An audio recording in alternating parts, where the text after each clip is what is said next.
এখানে নিয়েছি হাফ বাটি ময়দা আর হাফ বাটি কর্নফ্লাওয়ার, তার মধ্যে দেব সামান্য লবণ, দিয়ে জল দিয়ে একটা ঘোল তৈরি করে নেব। হাত দিয়ে এভাবে গুলে নিয়েছি, নিয়ে এবার একটা অন্যদিকে প্যান গরম করতে দিয়ে এক হাতা মতো ব্যাটার ওর মধ্যে দিলাম, দিয়ে একটা একটা করে এইভাবে তৈরি করে নেব। আর ওপর থেকে দিয়ে দেবো একটু ময়দা গুঁড়ো, যাতে একটার সঙ্গে একটা না লেগে যায়। এখানে কিছু সবজি নিয়েছি, তেল গরম করতে দিয়েছি, দিয়ে দিলাম পেঁয়াজ কুচি দিয়ে পেঁয়াজটা একটু ভাজবো। তারপর দেবো কাঁচা লঙ্কা, দেবো আদা কুচি আর রসুন কুচি, দিয়ে সব কিছু একসঙ্গে ভাজবো। এবার দিয়ে দেবো কেটে রাখা সবজিগুলো, দিলাম গাজর আর ক্যাপসিকাম, দিয়ে ভালো করে ভাজবো। দিলাম প্রয়োজন মতো লবণ।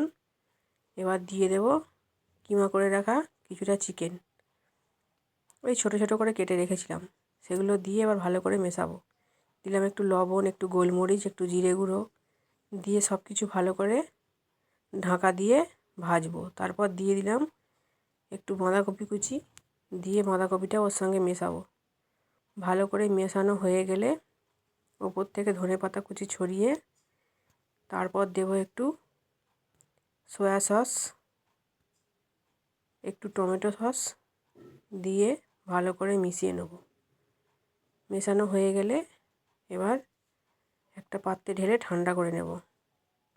এবার একটা বাটির মধ্যে একটু ময়দা গুলে রেখেছি, এবার যেই শিটগুলো তৈরি করেছিলাম তার মধ্যে দিয়ে দিলাম একটু পুর, চারিদিকে একটু ময়দা লাগিয়ে যেইভাবে ঠিক ভাঁজটা দিচ্ছি এইভাবে ভাঁজ করে তৈরি করে নিতে হবে।